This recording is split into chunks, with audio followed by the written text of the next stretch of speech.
Joining us now is a Donald Trump supporter and the former lieutenant governor of New York State. That would be Betsy McCaughey. Betsy, great to see you. Thank you. We were just talking just now about Alicia Machado. I just want to ask you, as both a Trump supporter and a woman, like, in what universe? I've been a woman all my life. In what universe do you think it's helpful for Donald Trump to do what he did this morning and decide to attack? I understand why his again? feelings are hurt by this controversy, because it seems like an ambush to me.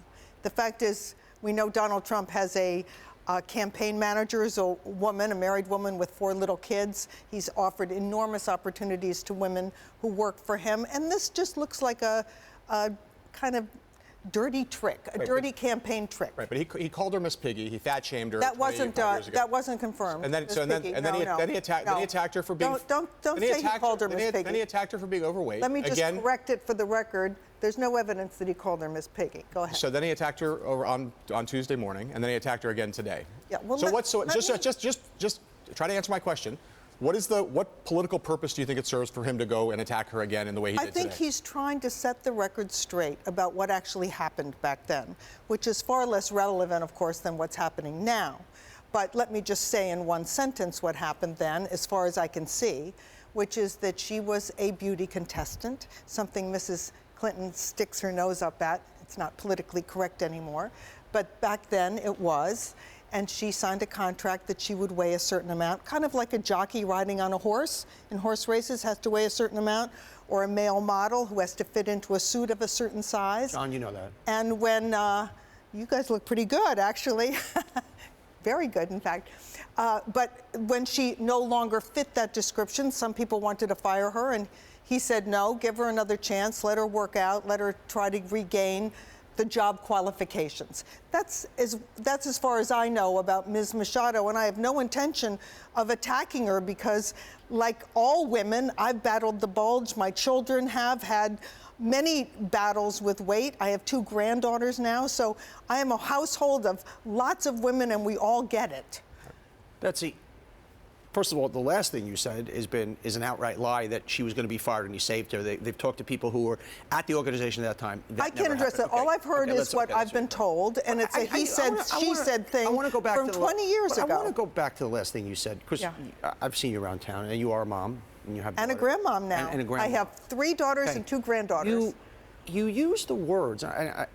This is the man who's running for president of the United States, and this is a Latino woman who's in every person. And he called her disgusting. I never heard that. Oh, no, he tweeted it. We started the show. He referred to her as disgusting. Well, now because of the attack, you mean? No. All she said was that everything that's reported to be true. Yeah. She didn't say he's a horrible man. She said, I felt terrible because he fat shamed me. Well, there's a lot of knife fighting going on. Have you ever used, I've never called another human being disgusting. Well, I've said I dislike somebody. I'm not sure whether you have or not. No, that's not a word I attach to humans. Let's put this in a little context, because I think that's the context. All the viewers, well, we all define context differently. Yeah. I think all the viewers, all the voters, have a right to know really what's going on. And we were talking just before the show about where this accusation fit in the debate that we're all still reprocessing and assessing. And I was very disappointed in the debate. Not just because of the issue of Ms. Machado being raised, although I don't like to see women used that way, but also because the purpose of a debate is to inform voters, right? To shed light on things. And that debate didn't do that at all. There were no follow-up questions. I'll give you an example. Mrs. Clinton goes around the country and at the debate said she's going to make corporations pay their fair share. So why didn't the moderator say, well, what is the fair share, Mrs. Just a moment, let me finish. Why didn't the moderator say, well, Mrs. Clinton, what is the fair share? Corporations in the U.S. already pay the highest rates in the world.